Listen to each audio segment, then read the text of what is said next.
ষষ্ঠ শ্রেণীর সকল শিক্ষার্থীবৃন্দ, ইনস্টিটিউট অফ বেসিক ম্যাথসের পক্ষ থেকে তোমাদের সকলকে স্বাগত। আজ আমি তোমাদের গণিতের 1.3 অনুশীলনী করাবো। 1.3 অনুশীলনীতে গত দিনও তোমাদের আমি করিয়েছিলাম গসাগু এবং লসাগু সম্পর্কে মৌলিক ধারণাগুলো দিয়েছি। গসাগুগুলো মোটামুটি শেষ করেছি, এখন লসাগুগুলো করাবো। লসাগু গতকাল আমি তোমাদের লসাগু কী এই সম্পর্কিত বিস্তারিত তোমাদেরকে বুঝিয়েছি এবং বোঝানোর পর একটি অঙ্ক মাত্র করে দিয়েছিলাম, সেটা মৌলিক গুণনীয়কের সাহায্যে। এরপর আমাদের যেহেতু লসাগু আমরা জানি দুইটি পদ্ধতিতে সম্পন্ন করা যায়, একটি হলো মৌলিক গুণনীয়কের সাহায্যে আর একটি ইউক্লিডীয় পদ্ধতিতে। তবে আমি মৌলিক গুণনীয়কের সাহায্যে একটি অঙ্ক করে দিয়েছি। আজকে তোমাদের বইতে দেখো 17 পৃষ্ঠার 3 নম্বরে ক খ গ 3টি অঙ্ক আছে। 3টি অঙ্কের মধ্যে একটি অঙ্ক আমি গতকাল করে দিয়েছি। এখন খ নাম্বার এবং গ নাম্বার এই দুটি আজকে আমি করে দেব। এই দুটি করে দেওয়ার পর তারপরে দেখি 4 নম্বরে আছে আবার ইউক্লিডীয় পদ্ধতিতে লসাগু নির্ণয়। এগুলিকে আমরা পরবর্তীতে যাব। তা দেখি আগে 3-এর খ নম্বর অঙ্কটা আগে করে দিই তোমাদের।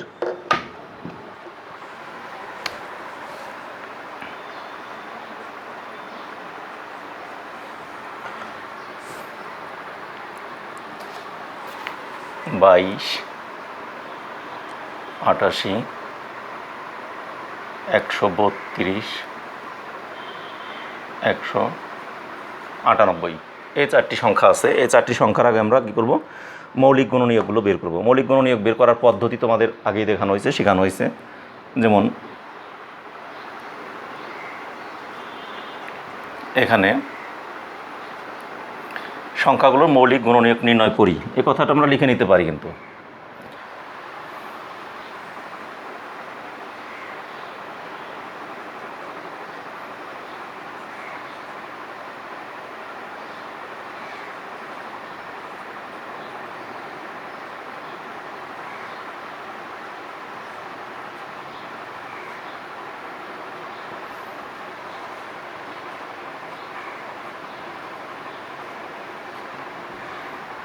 নির্ণয় করি।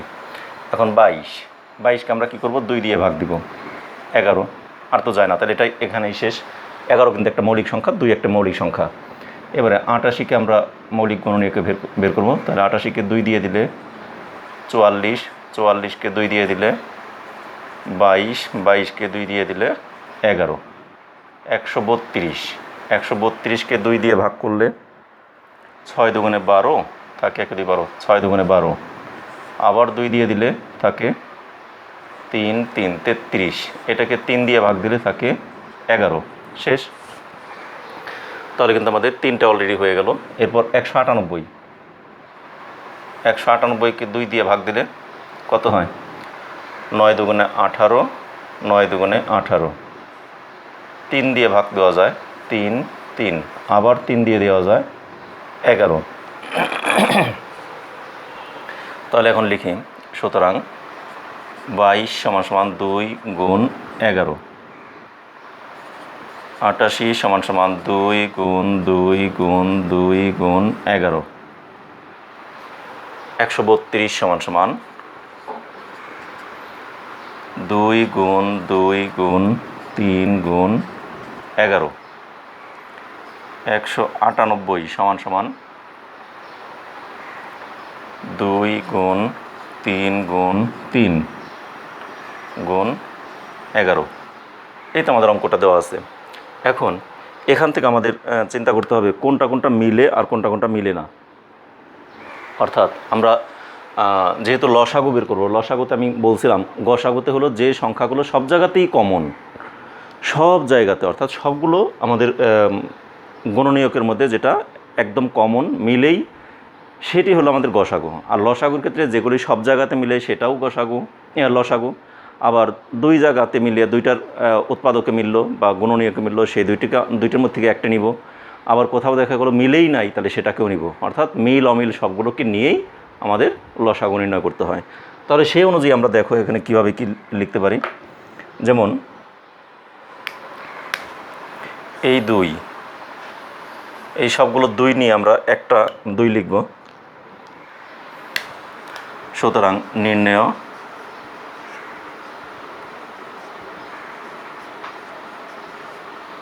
লসাগু সমান সমান এই সবগুলো থেকে আমরা একটা 2 নিলাম। গুণ। এরপর করব কি, দেখো এখানে এই রাশিতে কোনো 2 নাই, এই রাশিতে 2 আছে, এই রাশিতে 2 আছে, তাহলে এই দুইটা রাশি মিলিয়ে 2টা 2 পেলাম, তাহলে এখানে আরেকটা 2 নিব, গুণ।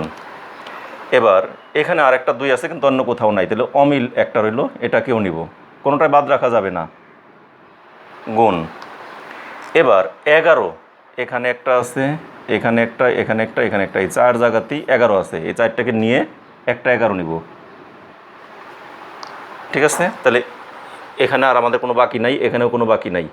এখন এই 132-এর মধ্যে একটা 3 বাকি আছে, তাহলে একটা 3-এর সাথে একটা 3 মিলিয়ে আমরা কি নেব, একটা 3। এরপর এখানে অতিরিক্ত একটা 3 আছে, এই 3টাকেও আমরা নিয়ে নিব। তাহলে যেগুলি মিলে জোড়ায় জোড়ায় সেগুলিকেও নিব, আর যেগুলি মিলে না সেগুলিকেও নিব। এটি হলো আমাদের লসাগুয়ের নিয়ম। তাহলে সেই নিয়ম অনুযায়ী দেখো এখন আমরা এগুলিকে সব গুণ করে ফেলব। গুণ করলে কত হয়, 2 দুগুণে 4, দুগুণে 8, 8 11 88, অর্থাৎ 8 8 88। 88কে 3 3-এ 3 3-এ 9, 9 দ্বারা গুণ করি, তাহলে 8 নং 72-এর 2, হাতের হলো 7, 8 নং 72 আর 7, 73 74 75 76 77 78 79, 79 7 9 79, তাহলে আমাদের সমান সমান আসে কত, 792। তাহলে এটি আমাদের উত্তর। তাহলে উত্তর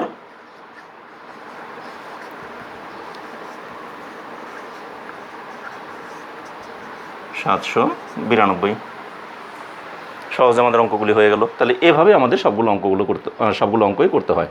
তাহলে লসাগুয়ের আমাদের যেহেতু বলছে মৌলিক উৎপাদকের সাহায্যে এটা একটু এভাবেই হবে, একটু বড় হলেও অঙ্ক কিন্তু কঠিন না।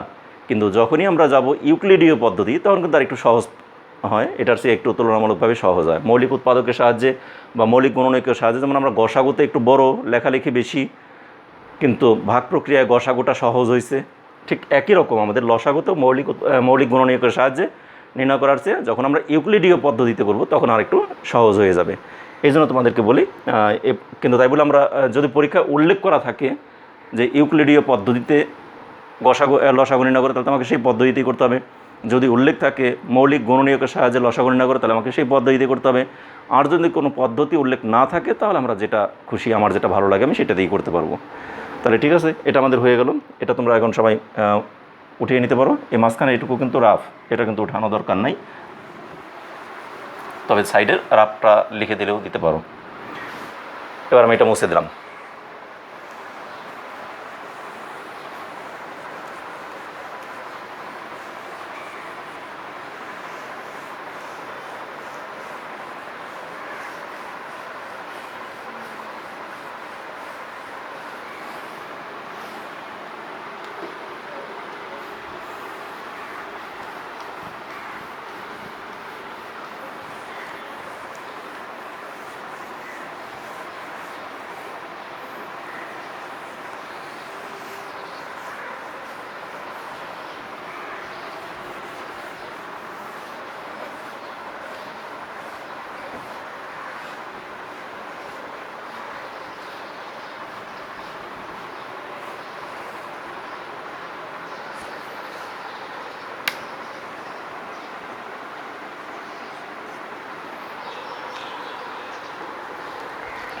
দেখো গ নম্বরে আছে কি, 24 36 54 যা যা আছে আমি আগে উঠাই। 24 36 54 72 96, তাহলে এই সংখ্যাগুলো আমাদের এখানে দেওয়া আছে। তাহলে এগুলোকে সেই আগের মতোই আমরা মৌলিক গণনীয়ক বের করব। উপরে লিখলে লিখতেও পারি, না লিখলেও সমস্যা নাই, খালি এখানে লিখে নিলেও হবে। 24কে আমরা 2 দিয়ে ভাগ দিলে 12, 12কে 2 দিয়ে ভাগ দিলে 6, 6কে 2 দিয়ে ভাগ দিলে 3, 24 একটা সংখ্যা আমাদের হয়ে গেল। এরপর আসি আমরা 36কে 2 দিয়ে দিলে 18, 18কে 2 দিয়ে ভাগ দিলে 9, এটাকে 3 দিয়ে ভাগ দিলে 3, এটাও আমাদের হয়ে গেল। এরপর আছে কত, 54, 54কে যদি আমি 2 দিয়ে ভাগ দিই তাহলে কত হয়, 27, 27কে 2 দিয়ে ভাগ করা যায় না, 3 দিয়ে, 3 নং 27, আবার 3 দিয়ে, 3 3 9, তাহলে আমাদের 54 হয়ে গেল। এরপর আছে আমাদের 72, 72কে 2 দিয়ে দিলে 3 দুগুণে 6, 1 2 12, 6 দুগুণে 12, 2 দিয়ে দিলে 18, 18কে 2 দিয়ে দিলে 9, 9কে 3 দিয়ে দিলে 3। এগুলি কিন্তু খুব সহজ অঙ্ক একদম। এবার আসি 96, 96কে 2 দিয়ে দিলে 4 দুগুণে 8, 8 দুগুণে 16, 2 দিয়ে দিলে 24 দুগুণে 48, 24কে 2 দিয়ে দিলে 12, 12কে 2 দিয়ে দিলে 6, 6কে 2 দিয়ে ভাগ করলে 3। তাহলে এগুলি কিন্তু সব তোমাদের একদম সহজ, এগুলি সব তোমরা নিজেরাই করতে পারবে এগুলি। এখন এখান থেকে আমরা লিখব, সুতরাং 24 সমান সমান কত? 1 2 3, অর্থাৎ 2টা 2 হবে 3টে, তার সাথে একটা 3 হয়ে গেল। এবার আসি 36, 2 গুণ 2 গুণ 3 গুণ 3। এবার আসি 54, 2 গুণ 3 গুণ 3 গুণ 3। 72, 72 কত? 2 গুণ 2 গুণ 2 গুণ 3 গুণ 3। 96, 1 2 3 4, 5টা 2, 1 2 3 4 5, 5টা 2, 1 2 3 4 5, তার সাথে আছে একটা 3। এই তো হয়ে গেল। তার এখন লিখবো, সুতরাং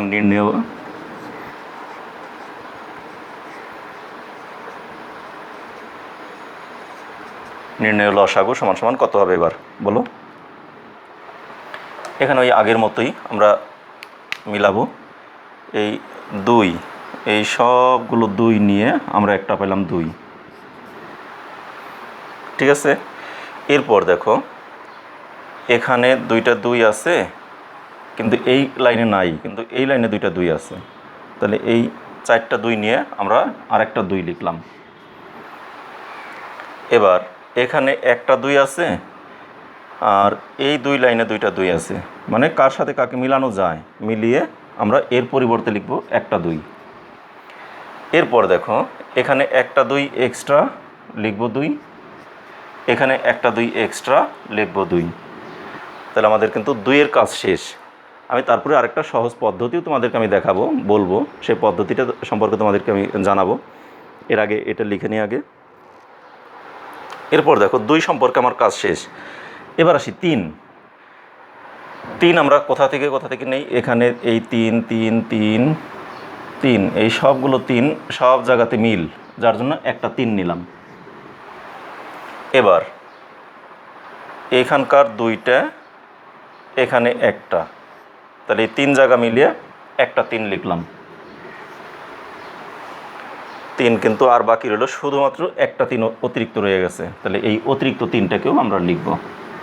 তাহলে আমাদের মোট হলো কত? এখন এখানে 1 2 3 4 5টা 2 আর একটা 3 গুণ করলে হয় কত? 2 দুগুণে 4 দুগুণে 8 দুগুণে 16 দুগুণে 32, 3 32, 3 3 90, 3 দুগুণে 6 96। এ পর্যন্ত আসে কত? 96। 96কে আবার গুণ করতে হবে 3 আর 3 3 3 9 দ্বারা, তার মানে 96কে আরও 6 দ্বারা গুণ করতে হবে। 6 6 36-এর 6, হাতের হলো 3, 6 নং 54 আর 3 55 56 57, 6 6 36-এর 6, হাতের হলো 3, 6 নং 54 আর 3 57, তার মানে 576। 576। তাহলে উত্তর লসাগু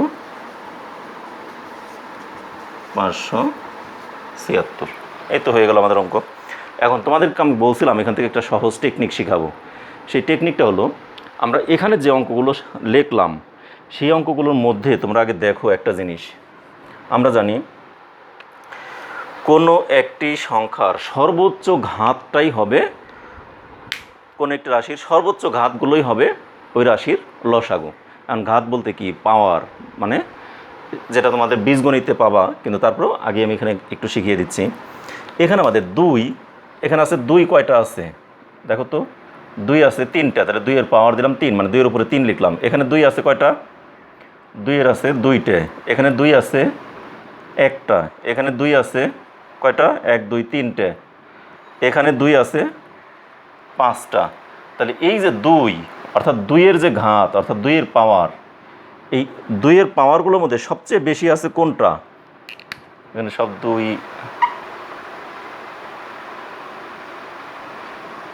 এখানে ছিল 3টি, এখানে ছিল 2টি, এখানে ছিল 1টি, এখানে ছিল 3টি, এখানে ছিল 5টি। তাহলে 2 সবচেয়ে বেশি ছিল কোথায়? 5টি না? তাহলে এইটা আমরা লিখব, এটি হবে আমাদের অ্যান্সার 2 এর অংশে। এবার 3 এর মধ্যে সর্বোচ্চ ঘাত কোনটা সেটাকে দেখব। 3 এর সর্বোচ্চ, এখানে ছিল একটা, এখানে ছিল 2টা, এখানে ছিল 3টে, এখানে ছিল 2টে, এখানে ছিল 1টি। তাহলে সর্বোচ্চ ছিল কয়টি? 3টা না? তাহলে 3এও আমাদের সর্বোচ্চ ছিল, 3এও সর্বোচ্চ ছিল 3টে। অর্থাৎ আমাদের নির্ণয় লসাগু হবে 2 কয়টা লিখব? 5টা। 1 2 3 4 5। আর 3 লিখব কয়টা? 1 2 3। তাহলে তোমরা এরকম করে যদি গুনে গুনে লিখো তাতেও হবে, আবার ওই যেরকম ঘাত অনুযায়ী লিখো তাতেও হবে। তাহলে তোমার তো এরকম দাগাদাগি করে পরীক্ষায় দিবা না, দাগাদাগি করার দরকার নেই। জাস্ট এটা লিখবে, লিখে তোমরা মনে মনে হিসাব করবে, পেন্সিল দিয়ে দাগায় দাগায়, পেন্সিল দিয়ে ঘর করে দেখতে পারো, দেখে দেখে তারপরে তোমরা এগুলো লিখবে। অথবা সর্বোচ্চ ঘাত দেখবে, এখানে 2 আছে কয়টা? 3টা। এখানে 2 আছে 2টা, এখানে 2 আছে একটা, এখানে 2 আছে 4টা, এখানে 2 আছে 5টা। তাহলে সর্বোচ্চ আছে কয়টা? 2 5টা। তাহলে এখানে 5টা 2 আগে লিখে ফেললাম, শেষ। 3 দেখবো সর্বোচ্চ আছে কয়টা? একটা, 2টা, 3টে, 2টে, একটা। তাহলে সর্বোচ্চ আছে 3টে। তাহলে এখানে 3টা 3 লিখে ফেলবো। এটি আমাদের সহজ বুদ্ধি হয়ে যায়। তাহলে এভাবে করে তোমরা লসাগুগুলো লিখে ফেলতে পারো। তাহলে লসাগু নির্ণয় করার, অর্থাৎ মৌলিক উৎপাদকের সাহায্যে লসাগু আমরা এভাবেই তৈরি করব। ঠিক আছে?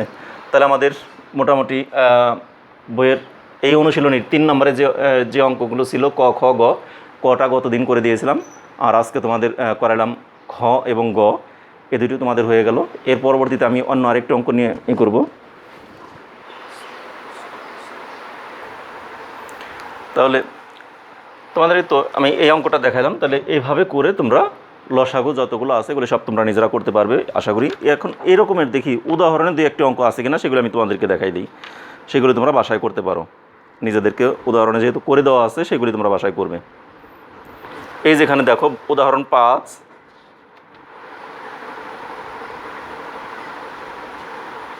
উদাহরণ 5 একটাই আছে শুধুমাত্র, মৌলিক গুণনীয়কের সাহায্যে। তাহলে মৌলিক গুণনীয়কের সাহায্যে যে লসাগু, এটা এরকম আছে। উদাহরণ 5-এর এই একটা অঙ্ক আছে, এটা তোমরা নিজেরা বাসায় করবে। আর আগামী ক্লাসে আমি তোমাদেরকে নতুন নিয়ম, অর্থাৎ ইউক্লিডীয় পদ্ধতিতে যে লসাগু নির্ণয় করা যায় কীভাবে, সেটা আমি আগামী ক্লাসে তোমাদের শেখাবো। আজকে একটা নিয়মের মধ্যে আরেকটা নিয়ম শিখাইলে তখন তোমরা একটু গুলমিট পাকাই ফেলবে, এই জন্য তোমাদেরকে আজকে অন্য পদ্ধতি আর শেখালাম না, এটা আগামী ক্লাসে শেখাবো। সে পর্যন্ত তোমরা ভালো থেকো, সুস্থ থাকো এবং নিরাপদে থেকো। এবং আমাদের চ্যানেলকে যারা এখনও সাবস্ক্রাইব করো না তারা অবশ্যই সাবস্ক্রাইব করবে, এবং যারা আগে থেকেই সাবস্ক্রাইব করেছো তাদেরকে তো ধন্যবাদ। এবং তোমরা আমার ক্লাসগুলোকে যদি ভালো লাগে তাহলে অবশ্যই লাইক দিবে এবং আমার পড়াগুলোকে তোমাদের বন্ধুবান্ধব সবার সাথেই শেয়ার করবে। ধন্যবাদ সকলকে।